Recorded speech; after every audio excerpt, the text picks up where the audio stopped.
Hi, I'm Katie Carr from the Advanced Digital Sciences Center, and today I have with me Doug Jones, who is a professor at the University of Illinois at Urbana-Champaign. Now, Doug, I've heard that you have been doing some research in 3D sound. Can you tell us why you feel that this is interesting and why we should think it's interesting? Yeah, sure, Katie. So part of our sense of a realistic environment, or feeling like we're really in the world, is that with our sound, we can tell what direction the sounds are coming from, and we have this sense of where everything is around us in the world. And as video technology recording has gotten better and better, so we have things like high definition and now even 3D video recording, we're getting a more and more realistic video experience. But actually our sound experience hasn't really advanced very much. And when we listen to sound, say, through headphones, then it really sounds like it's inside our head, or it don't really have that kind of spatial percept. So we'd like to make the audio as realistic as the 3D video is becoming, because we think that's going to be essential for a really high quality, 3D multimedia experience. Okay. Now, I've heard that this is something that can be applied to video games, because in video games the videos have become more and more advanced, but how are you doing on the evolution of the sound? So again, video games are getting more and more realistic in terms of the video, but the audio hasn't really progressed very much. Right. So what we feel is that with this kind of technology, it should be possible to, again, make it sound like wherever you see on your screen in the video game, it should sound like it's coming from there. And in fact, you should be able to hear monsters or other creatures and stuff coming up from behind you and create a much more realistic and exciting experience. Okay. That sounds quite a bit like the surround sound that we already have. So why don't you just plug surround sound into, say, headphones, and do it that way? Well, the problem with headphones is that the headphones are only right here, and so you don't have actual loudspeakers in other directions to make the sound come from the appropriate direction. Okay. So we're looking to try to fake that, if you will, by, again, first separating the sound from different directions, and then to present it back to the appropriate head-related transfer function, so it really sounds, even though you listen to it from right here, that it sounds like it was coming from over here, it sounds like it was coming from up here. Okay, great. Now, are there any other applications for this other than video games? Yes, so for example, one thing I think could be very exciting would be if we could have video recorders, or even say our cell phones that can do recording, that could actually record the 3D sound, so that basically when we play it back, it sounds exactly like it does out in the real world, as opposed to just a standard mono type sound. So that's one application we're really interested in. And another is something that we call remote reality. So it's the idea that or immersive reality. So if you would like to, say, have a video conference with somebody at a different place, and maybe thousands of miles away, but you'd like to be able to be as if you were in the room right there with them, or maybe even kind of coming together and sitting around kind of a virtual 3D conference table, then for that experience to be realistic, you need to be able, along with the video, you need to be able to make it sound as if the sounds are coming from the right directions and all around you. So we'd like to be able to have a technology that can both record and reconstruct that kind of sound field to make it sound completely realistic.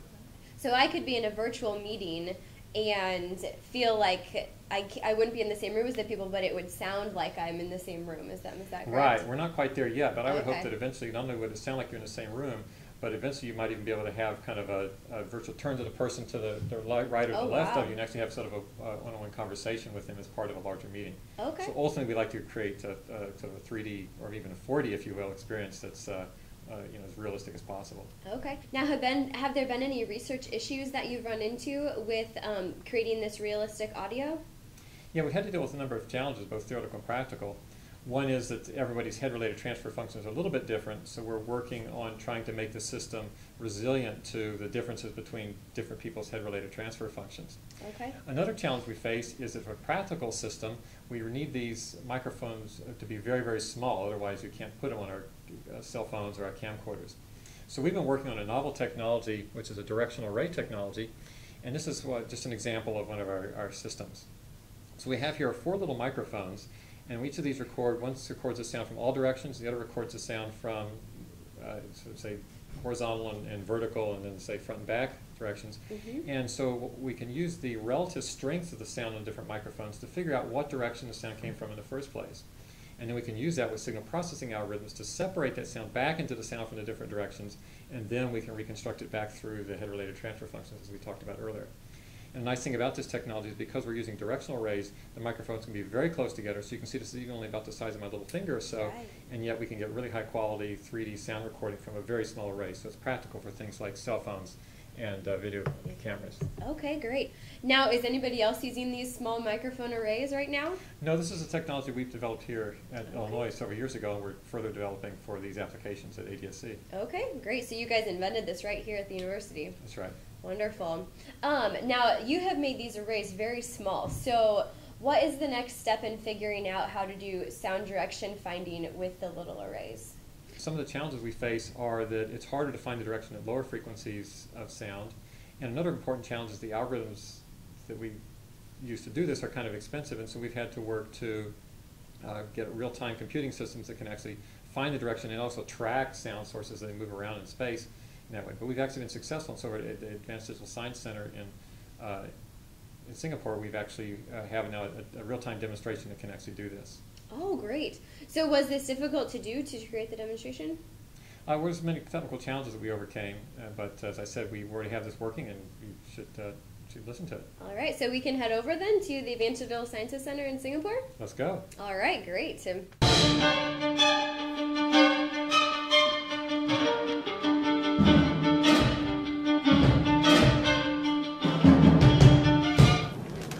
Welcome to Singapore. I'm Marianne Winslet, Director of the Advanced Digital Sciences Center, and we're here with Shengkui Zhao, who's been working with Doug Jones on building the system that you've heard about. So this is the little microphone array. We have it up on a tripod, and we're going to give a demo. We have another monitor set up showing the location of sound in 3 dimensions. There's a bird's eye view of the speaker, me in this case, and then there's a side view. So as I walk around the microphone, you'll see the sound registering as coming from different angles as I move. And then if I change my height, that will show up on the monitor as well. The sound registers as coming from below the imaginary head that the microphone represents. And then as I come back up, the sound comes back up with me. Okay. I think that's the basic demo. Thanks very much, and we'll send things back to Doug for a wrap-up at the University of Illinois. Thank you.